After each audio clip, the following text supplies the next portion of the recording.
You know, guys, in South Africa, man, we have a lot of problems. And if there's one thing that never ceases to amaze me, it is the hypocrisy that has been fueled by the ignorance. What am I talking about? I'm talking about the hypocrisy from the politicians that has been fueled by the ignorance from the general public. Politicians are not using the public institutions, but they want us to use the public institutions. They're even telling us to trust the public institutions. Politicians are not sending their children to the public schools. Why are politicians not sending their children to the public schools?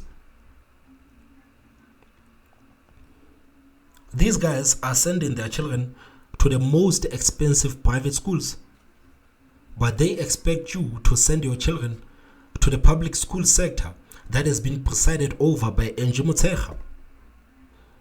It is crazy when we think about it that most of young people in the country today, they cannot read, they cannot write. And even if you go to school, you only need 30%. So are you honestly telling me you are surprised why we have such a high unemployment rate today? It is not surprising that today we don't have innovators in South Africa. There's no way we can compete with China, we can compete with America, we can compete with India with 30%. There's no way. So why is it okay for these guys to send their children to the most expensive private schools when they preside over this chaotic education system? Man, when politicians are sick,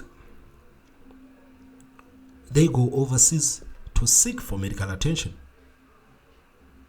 They are not using the public hospitals that we have in our neighborhoods when they need medical attention. Why? You know, every time when a politician is sick, they will tell you that this person, they've went overseas, they've went to Russia, they've went to the UK to seek for medical attention. And we have so many hospitals in South Africa. And these guys are presiding over the chaotic healthcare system in South Africa. Why are these people not sending their families to the public hospitals when they are sick? Why are they not going to the public hospitals when they are sick? Are they scared that the public hospital might not have all the medicines that you need? Are you scared that the service might be slow at the public hospital? This is the reality that majority of South Africans have to deal with. South African Police Service, it's the same thing. It is the same thing. South Africans are being told to trust the South African Police Service. They are being told not to ever take the matters into your own hands. But right now, if a criminal wants to come into your home, you have to call South African Police Service. And guess what? If you call the South African Police Service now, these guys are going to arrive after 6 hours. And you are expected to trust this institution.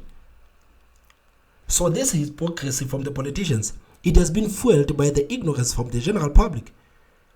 Because it is insane that till today, no one has actually challenged these people to use the public institutions that everyone else is supposed to use. It is okay for them to send their children to the most expensive private schools. Man, let me tell you something. It was not supposed to be controversial when a politician sent his children to the private schools or to the Model C schools. It was not supposed to be a controversial thing. But today it is controversial, unfortunately. Because if you are presiding over this chaotic education system and you think it is okay for you to preside over such a chaotic education system, but at the same time you send your children to the Model C schools, it is not okay. But politicians will continue doing this thing because they understand the ignorance that comes with the general public. The general public is not asking the relevant questions. This is why today it's like we live in two South Africas. The politicians that are presiding over you Where they live, man, you will not even enter. Gated communities, you will not even enter. Their children, like, they attend the most expensive schools, and you are paying for it as a taxpayer. So they will continue doing it, man, because the people are not asking these questions. They are not. Okay, now the South African Federation of Trade Unions, that's SAFTU, has accused the Basic Education Department of undermining people's right to a high-quality education. The Federation has challenged senior department and other government officials to enroll their children in public schools. SAFTU was responding to a recent public protectors report that has exposed the appalling conditions at certain institutions, including overcrowding that in one instance has put nearly 170 pupils in a single classroom. Well, to unpack this, I'm joined now by the Federation's national spokesperson. I mean, guys, let's be honest, man. It would make sense if these people would send their children to the public schools. They would realize that something has to change. I think that the fact that it is okay for them to send their children to the public to the private schools, to send their children overseas to get education there, to go to overseas when they need medical attention. I think the fact that it is a status quo today, it is a problem, because they are not experiencing what the people are experiencing. This is why I was talking with my friend, I remember the other day, we were talking about this thing of Ramaphosa supporting Emmerson Mnangagwa. I was like, it is insane. The ANC voters today, they are complaining about illegal immigration in the country. But their president is endorsing Emmerson Mnangagwa and ZANU-PF.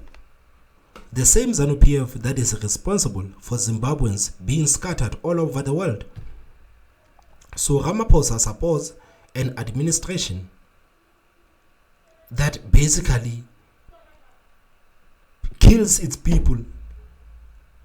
It's an apartheid state, basically. He supports that administration in Zimbabwe. He supports ZANU-PF. And South Africans, the ANC voters, are surprised when they see a lot of Zimbabweans coming into South Africa. I'm like, no. You cannot have your cake and eat it. If you support the ANC and you voted for Ramaphosa, you must not complain when you see illegal immigrants roaming rampage in the country. This is what you voted for. This is exactly what you voted for. It's insane. Trevor Shaku. Trevor, good afternoon. Welcome to today. Very, very strong statement you've issued post this public protectors report about schooling, particularly in the Eastern Cape, where you've used as well some examples of how bad things are. Why are you so worried now? Look, then we have been worried and we continue to be worried with the state of the public service. Now, in the context of the report that exposes the appalling conditions of at least 2 schools in the Eastern Cape, we have become even more worried. However, we are not shocked, because this is the reality of many schools across the rural provinces of Limpopo, of Mpumalanga, of KZN, of Northwest, of Free State, and of Eastern Cape. In these schools, for instance, that the Public Protectors Report cites, Loiso Secondary School, shows that there are about 17 teachers in total at the school, that there is a total of about 618 learners in that particular school. If you divide the total number of the learners and of the educators, it will give you 36. This means that the ratio of a teacher to learner will be 1:36. But because the education, because the learners are not evenly spread across the grades, what you then have is that you'll find that there are numbers of children that are disproportionate in other grades, and as a result also in other learners, in other classrooms. And that is the reason why you have eventually in that particular school one classroom in that house grade 10 learners, having about 164 learners in one class. In grade 9, you have 121, and in grade 8, you have 118. All of this says to us that you cannot be able to function. How will these learners be able to listen attentively in such a crowded classroom? How will the teacher be able to transmit content in that particular classroom? I've been a teacher myself, Comrade Dan, and I can tell you that the highest number of learners I've taught in one class was 72. And on its own was a mess, a nightmare to be able to manage, because you have, say, for instance, 30 minutes or 45 minutes per period. When you have that, you have learners who quite often would misbehave, and you constantly have to reprimand and discipline them. You end up wasting 10 to 15 minutes or even 20 minutes of your time, which you are supposed to be teaching, on disciplining learners. And as a result, this disadvantages the learners, first and foremost, from getting the content, but also as a teacher, from also completing the curriculum coverage that you have got to complete in a particular and also time. as a And guys, I must say, man, like, it feels like it has been done on purpose, man. The fact that we have such a chaotic education system, I feel like it's on purpose. Because if you really think about it, man, if I was ANC, this is the kind of education system I would advocate for. If you have dumb people who cannot even think in creative ways, who are going to depend on the social cons, these are the people that are going to vote for me. So if I keep them down, if I make sure that these people are not educated, if I make sure that these people depend on the grant, just like the president said, the president said that right now in South Africa, 28 million people are depending on the grants. If these people are going to depend on the grants, basically these people are going to vote for me so that I can keep giving them the grants while I keep being in power. This is why I feel like this whole thing, it has been done on purpose, man. Because it doesn't make sense in any way. It does not, like, guys, it doesn't make sense. You think about how poor our education system is, man. You think about how poor the education is. The syllabuses are poor. Children are not being educated, man. People, they finish matric. After finishing matric, still they cannot articulate themselves. They cannot write. They cannot read. But this guy, they have matric certificates, but they cannot read. They cannot write. And the ones that go to the universities, they are not even wise enough to choose the courses that actually has employment with it. Most of them, they go to the universities and they choose random courses.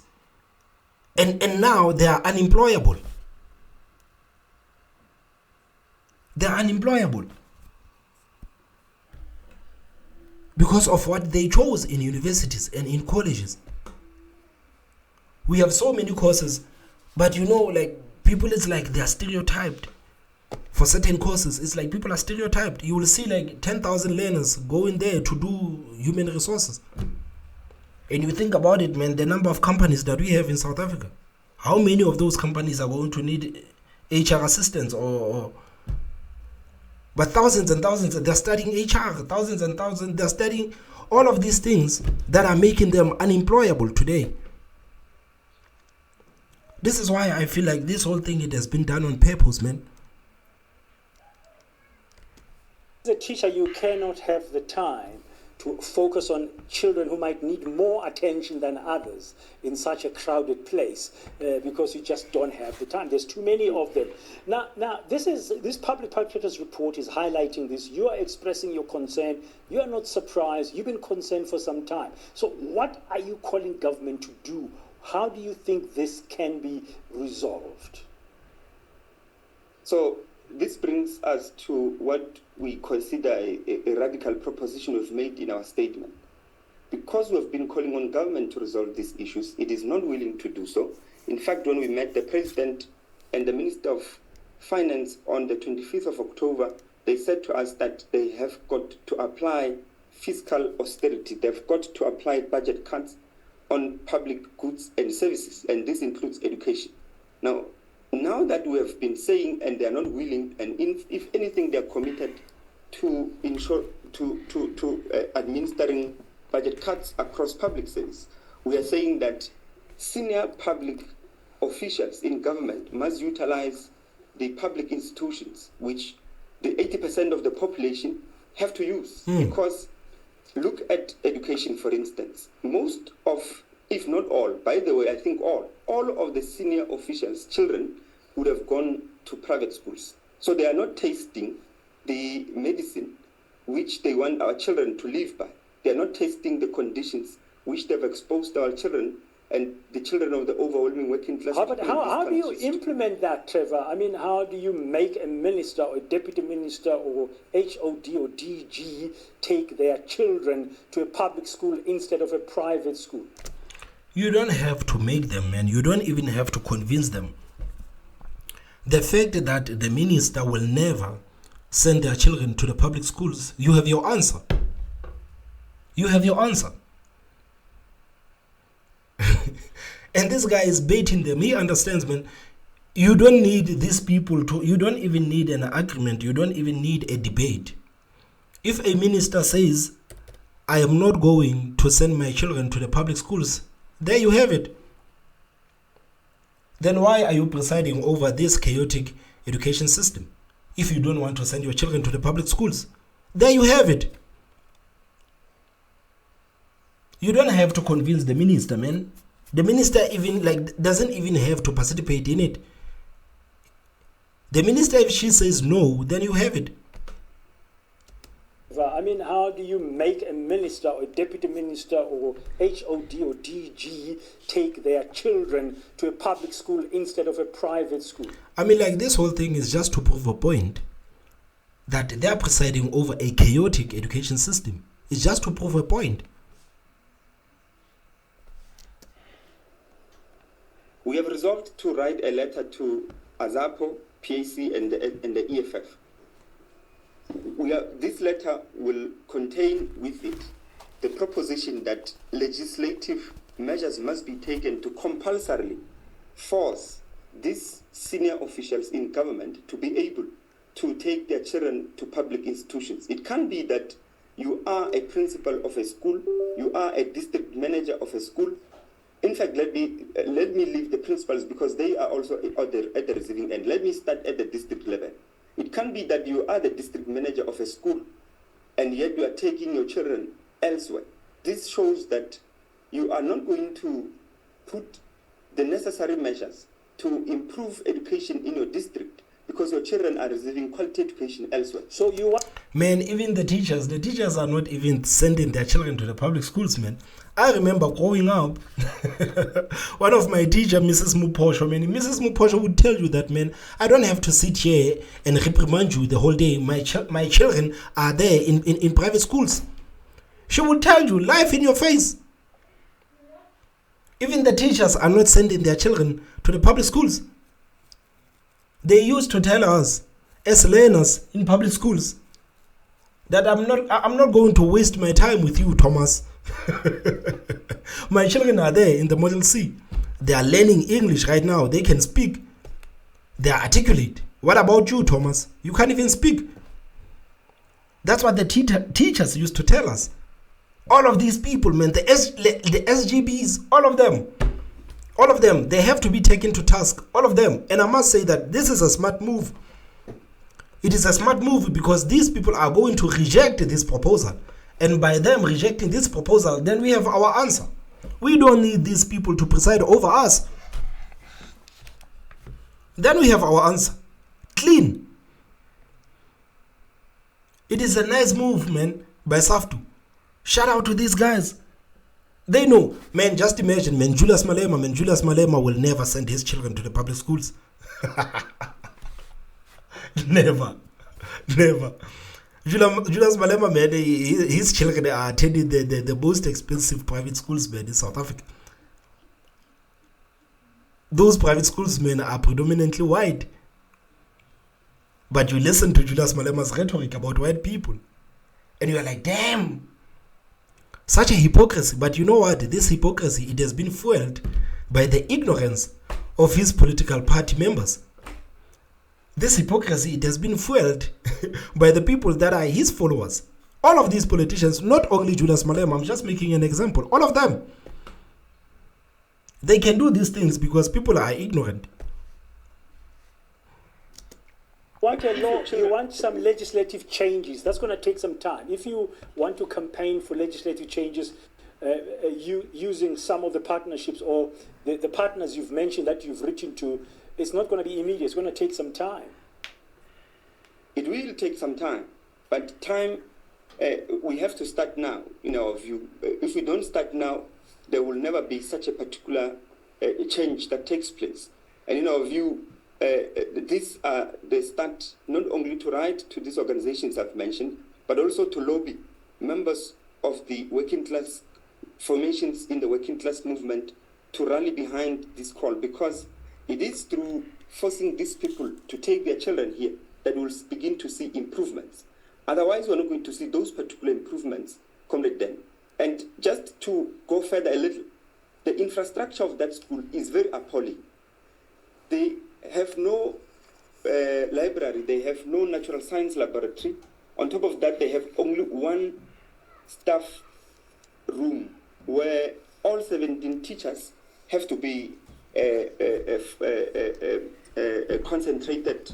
And you can imagine that even that is not conducive for a working environment, because staff rooms are supposed to provide a space where teachers, after a lesson, come and do their administrative work, including marking, recording of marks, and filing. Now, such space will not be available if you have one administrative block from which both clerks and educators must share.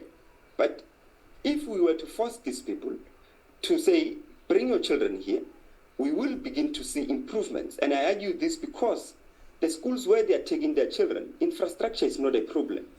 Learner or teacher, the shortage of teachers in the teacher-learner ratio, the teacher-pupil ratio, yeah, is manageable.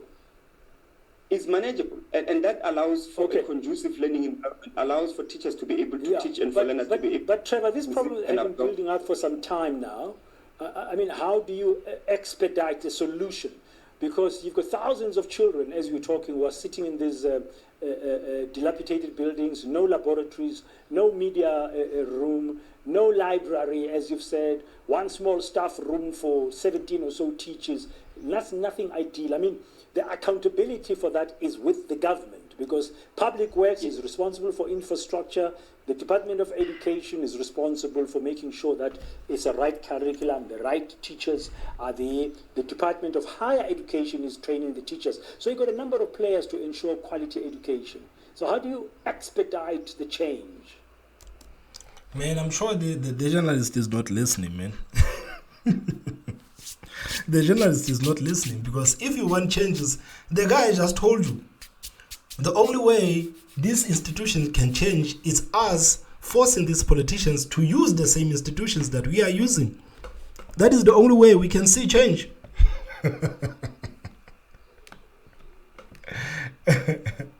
Guys, please tell me what you think on the comment section. Don't forget to hit that like button. And the most important part is subscribe. My name is Thomas Mabaso, and I will see you next time. Bye-bye.